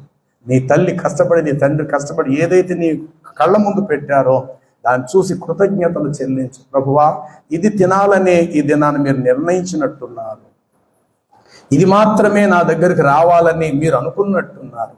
సరిగ్గా మీరు అనుకున్నదే వచ్చి నా కంచంలో పడింది ప్రభువా, అందుకు నేను ధన్యురాలనయ్యా, అందుకు నేను ధన్యున్నయ్యా. అంటే ఈ రోజు నేను ఇది తినాలని మీరు సంకల్పించినట్టున్నారు, సరిగ్గా అదే నాకు వచ్చింది ప్రభువా అని అనుకుంటూ అలాగూ నువ్వు చేసావా. నీ బిడ్డలను కూడా ఎప్పటికి కూడా ఆయన ఆకలి కొననీయాడు. ఆదికాండము 50 అధ్యాయము 21 వచనాన్ని మీరు చదివితే అక్కడ ఈ మాట రాయబడి ఉంటుంది. ఏమని తెలుసా? కావున మీరు భయపడకుడి, నేను మిమ్ములను మీ పిల్లలను నేను పోషించేదనని వారితో ప్రీతిగా మాట్లాడాను. కావున మీరు ఏం చేయొద్దు, భయపడకండి. నేను తల్లిదండ్రులుగా ఉన్న మిమ్మలను, మీరు జన్మనిచ్చిన మీ పిల్లలను కూడా నేనేం చేస్తానంటే, నీ దేవుడు ఎవరో తెలుసా? పోషణకర్త. అంటే ఏది రావటం నీ చేతికి దొరకటము చిత్తము అదే దొరికింది దాన్ని నువ్వు ఇష్టపడవు. అంతప్ప కంచంలో ఉన్న కూడిని కళ్ళతో చూసి మోతీసి కోరేడు చూసి టేబుల్ దగ్గర నుంచి లేచిపోయి నేను తిన్నాం, రాత్రి పెట్టింది నేను పొద్దున పెట్టి వాళ్ళు ఇది అన్నమాట దయచేసి అన్నట్టు. ఏది నీ దగ్గరికి రావాలని దేవుడు సంకల్పించినాడు సరిగ్గా అది మాత్రమే వస్తుందని నువ్వు నమ్మటమే నిజమైన విశ్వాసం.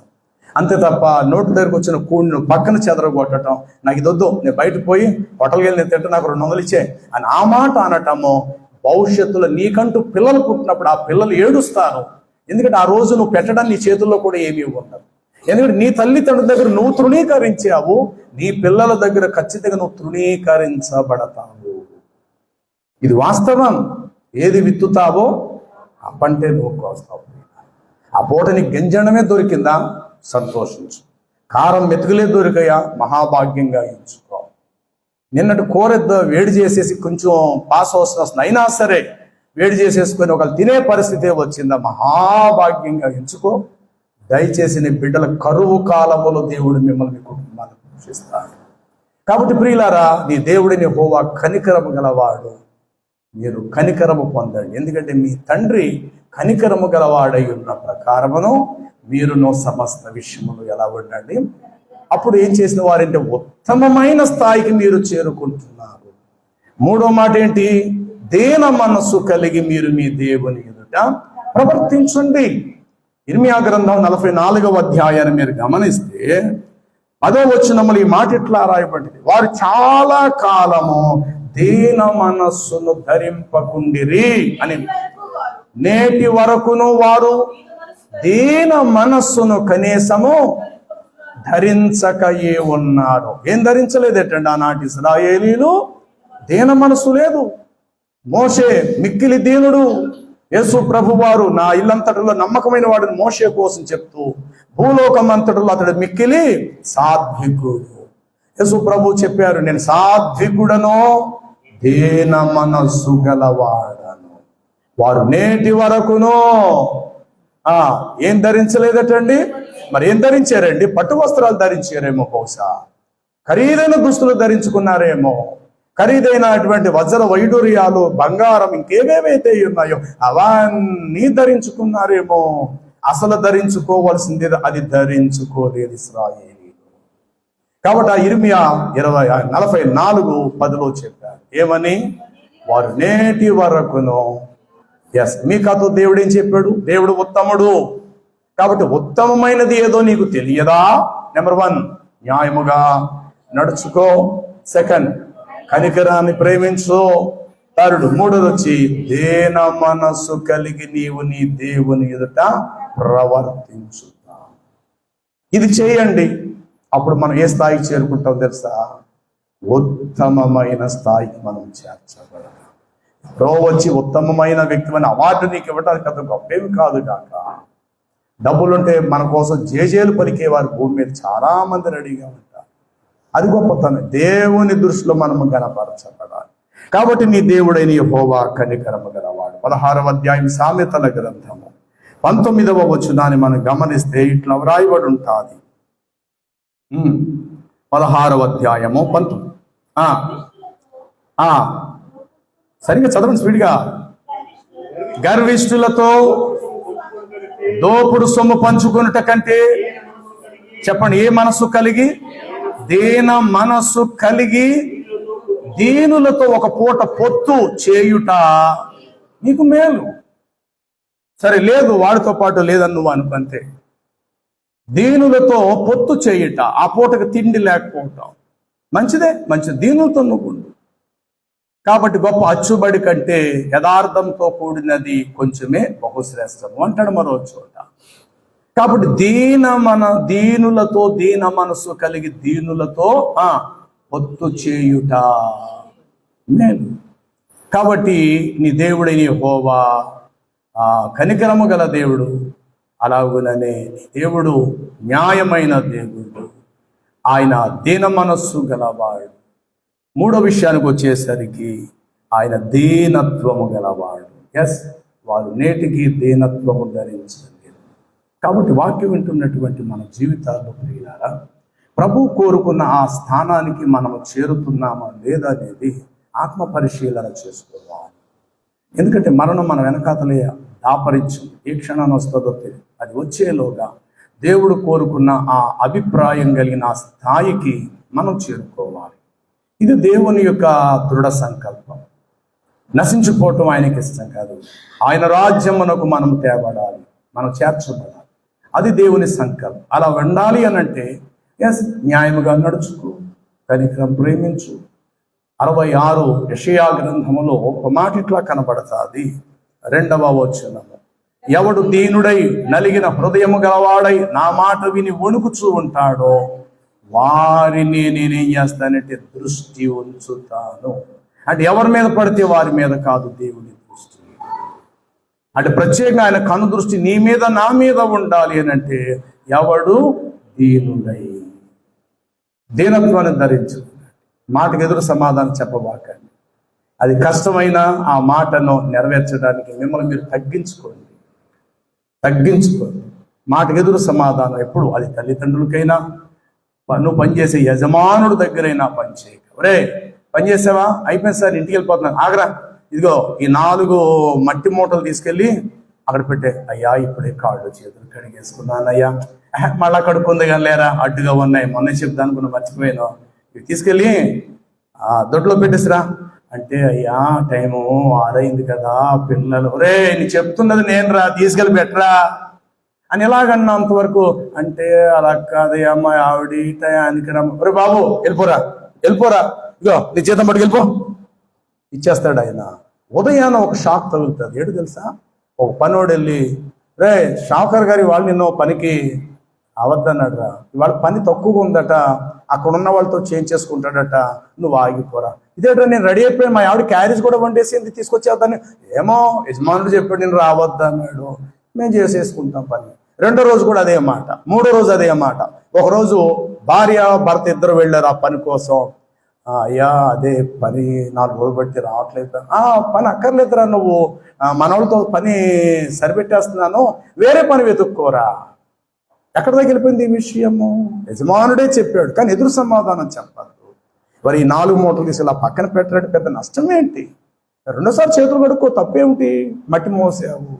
అరే నేను ఈయన దగ్గర 10 ఏళ్ల బట్టి పని చేస్తున్నాను కదా, జీతం కరెక్ట్గా ఇస్తున్నాడు కదా, ఏదో చెప్పాడు 4 మూటలు తీసి అలా పక్కన పెట్టమన్నాడు, తప్పేమిటి అబ్బా, అందరూ వెళ్ళిపోయారు, నేను ఒక్కడే ఉండిపోయేది తోటలో, నన్ను తీసుకెళ్ళి పెట్టమన్నాడు, తప్పేమిటి? అలా పెట్టామనుకోండి అతడు మన మీద కనికరం చూపుతాడేమో. రే కారులో ఎక్కారా, ఇంటికి దేపెడతాను అంటాడేమో. తర్వాత దారి మధ్యలో వెళ్తే పిల్లలకేమో కొంటా పెట్టరా, చుట్టూ కొనుక్కో అని డబ్బులు కూడా ఇస్తాడేమో అన్నట్టు. రే నీ ఎవరితో చెప్పగా నీకు వాళ్ళకంటే రోజు నీకు 150 రూపాయల జీతము నీకు ఎక్కువగా ఇస్తానంటే, అయ్యా చాలా సంతోషం అయ్యా, ఎవరికి చెప్పక నీకు ఇవ్వాలనిపిస్తుంది, ఏకస్తా 150 జీతము అంటే. ఇలాంటి ఈవులు యజమాని దగ్గర ఎన్ని పొందుకోవచ్చండి? కానీ ఒక్క దెబ్బతో ఈటేడి పని ఇప్పుడు అప్పు చెప్తాడు, టైం చూస్తే 6 అయిపోయింది, అసలు 5ంటికే దిగిపోవాలా, 6ంటికి చెప్తాడు అని అనుకుంటే కనుక రేపటి నుండి నీ పని కూడా నీకు బ్రేక్ అవుతుంది. అందుకు దేవుని బిడ్డలు దేవుడికి ఎదురు సమాధానం చెప్పడం కానీ, చూద్దామని కానీ, పని చెప్పిన వెంటనే దైవ పని అయితే తల వంచి మనం చేయాలి. కడుపులో ఆకలి వేయచ్చు, అర్జెంటుగా వెళ్ళవలసిన సమయం అయినా సరే అది ముగించుకొని నువ్వు వెళ్ళు. ఆ తర్వాత దేవుని ద్వారా పొందుకోబోయే ఈవులు ఎట్లా ఉంటాయి అనేది నువ్వే గుర్తిస్తావు. కానీ అంతటి అవకాశం ఎందుకు మనం దేవుడికి ఇవ్వము? ఆ క్షణాల్లో తేల్చేసుకుంటాము, మనల్ని మనం సమర్థులు అనుకుంటామో ఏమిటో కానీ మనకు పెద్ద పీఠం వేసుకుంటామో, దేవుని కార్యాలకు తక్కువగా చిన్న పీఠం వేస్తుంటాం. అందుకే నేటి వరకు కూడా దేవుని దగ్గర నుంచి రావాల్సిన ఈవులు ఒక మాట చెప్పంటారా, ప్రార్థనలు అందరూ చేస్తారు కానీ దేవుడు కోరుకునే ప్రార్థన అందరిలో కొందరికి ఇంకా రాలేదు. అందరూ ప్రార్థిస్తారు, అందరూ ప్రార్థన చేస్తారు, నాతో సుద్దా ఇక్కడ. కానీ దేవుడికంటూ ఒక అభిప్రాయం ఉంది, అలాగ ప్రార్థన చేస్తే నేను ఇష్టపడతాను. అలాంటి ప్రార్థన యొక్క పునాది మీదకి అందరూ వచ్చేసారంటే కాదు అనే చెప్పాలి. కాదంటే అర్థం ఏంటి? ఎక్కడో నీలో లోపం ఉంది, ఆ స్థాయికి నువ్వు రాలా. అలాగే లోబడే విషయంలో అందరూ లోబడతారా? లోబడతారు. కానీ దేవుడు కోరుకున్నంత అందరూ లోబడతారంటే అందులో కొందరే లోబడతారు, కొందరు ఇంకా ఆ స్థాయికి రాలేదు. అందుకు దేవుడి దగ్గర నుండి పొందుకోవలసిన ఈవులు ఇంకా చాలా మంది పొందలేని వారిగా ఉన్నారు. కాబట్టి ప్రియులారా, ఈ తొలి ఆదివారం దేవుడు మనకిచ్చిన ఈ యొక్క నూతన మాసం, ప్రభు రక్తం, ప్రభు శరీరాన్ని సిద్ధపడుతున్నాం. మనం వాక్యము చేత మన అంతరంగ మనం కడుక్కోవలసిన వారు ఉన్నాం. ఎస్, నా దేవుడికి ఏమి ఇష్టమో న్యాయముగా నడుచుకోవడం. రెండో, కనికరం ప్రేమించడం. మూడో, దీన మనసు కలిగి దేవుని ఎదుట ప్రవర్తించడం. ఈ మూడే దేవుడు అడుగుతాడు. ఇవి డబ్బుతో పెట్టుబడి పెట్టి కొనుక్కునే వస్తువులు ఇవి కావు, కానీ నా అంతట నాలో నుండి నేను చేయగలిగే పనులు. అది ప్రతి ఒక్క వ్యక్తికి సాధ్యమే. నువ్వు సాధించాలనుకుంటే న్యాయంగా నువ్వు నడుచుకోగలుగుతావు, నిజంగా కనికరాన్ని ప్రేమిస్తావు. మూడు, దీన మనసు కలిగి కూడా నీవు ప్రవర్తిస్తావు. చివరిగా పేతురు రాసిన తన పత్రిక మొదటి పత్రిక 5వ అధ్యాయం 5వ వచనాన్ని మీరు గమనిస్తే ఇట్లా వ్రాయబడి ఉంటుంది: మీలో ప్రతి మనుషుడు మీరు పెద్దలకు మీరందరూ ఎదుట వాని ఎదుట దీన మనసు అను వస్త్రమును, అంటే మన జీవితం ఎక్కడ నష్టపోకుండా పెద్దలకు లోబడి ఉండండి. పని చేయించుకున్న యజమానుల దగ్గర అణిగి మణిగి ఉండండి. టైం అయిపోయినా, ఒరే అబ్బాయి 4 మూటలు తీసుకెళ్ళి లోపల పెట్టరా అన్నట్టు పెట్టాలి. ఒరే తాళాలు తీసి మరొకసారి ఆఫీస్కి వెళ్ళి పని చేసుకుని రారంటే నువ్వు వెళ్ళాలా. ఒరే ఇంటికి వెళ్ళి అమ్మగారు కొన్ని బట్టలు ఇస్తారా, అవి తీసుకెళ్ళి ఇస్త్రీ చేసి రావాలని ప్రొద్దుటే ఊరు వెళ్ళాలంటే నాకెట్లా కుదురుతుందండి అయ్యా అన్నమాట అనొద్దు. అతడు యజమానుడు. అంటే భూ సంబంధమైన యజమానులకి మనం లోబడుతూ ఉన్నప్పుడు పర సంబంధమైన యజమానుడికి ఇంకెంత మనము లోబడవలసిన వారమై ఉన్నాం. చూడండి, ఎఫెసీయులకు రాసిన పత్రిక 6వ అధ్యాయంలో ఈ మాట ఉంటుంది. ఏంటంటే, మనందరికి యజమానుడైన వాడు ఒక ఆయన పరలోకమందు ఉన్నాడు, ఆయనకు మనందరము కూడా విధేయులు. ఎన్నో వచనము? 9వ వచనం మాట. యజమానులారా, మీకును వారికిని యజమానుడైన వాడు పరలోకమందున్నాడనియు ఆయన పక్షపాత బుద్ధి లేనివాడునై ఉన్నాడనియు ఎరిగిన వారేమై చాలు. అంటే యజమానులు ఎంతమంది అయినా ఉండొచ్చు ఈ భూమి మీద, కానీ ఈయన ఎవరటండి? సుప్రీం, అందరికంటే మించిన వాడు, ఆల్మైటీ గాడ్, సర్వశక్తి కలిగిన దేవుడు, అందరికీ యజమానుడు, అందరికీ పైవాడునై ఉన్నాడు. అలాంటి భూ సంబంధమైన యజమానులకు లోబడుతున్నప్పుడు పర సంబంధమైన జీవాన్నిచ్చి, రక్షణిచ్చి, పాపక్షమాపణనిచ్చి, మరణ స్థితిలో నిన్ను కాపాడి, ఆపదలో నిన్ను ఆదుకుంటూ, ఎవరి వైపు నువ్వు చేచాపకుండా నీ కుటుంబాన్ని పోషిస్తున్నా నీ పర సంబంధమైన యజమానుడైన నీ ప్రభువునకు ఎంత విధేయత చూపించాలి. అలా చేయండి, అలా నడుచుకోండి. అప్పుడు దేవుని మీరు ఏదైనా ఆశించండి, దేవుని అడగండి, ధారాళముగా దేవుడు మీకు దయచేయాలి.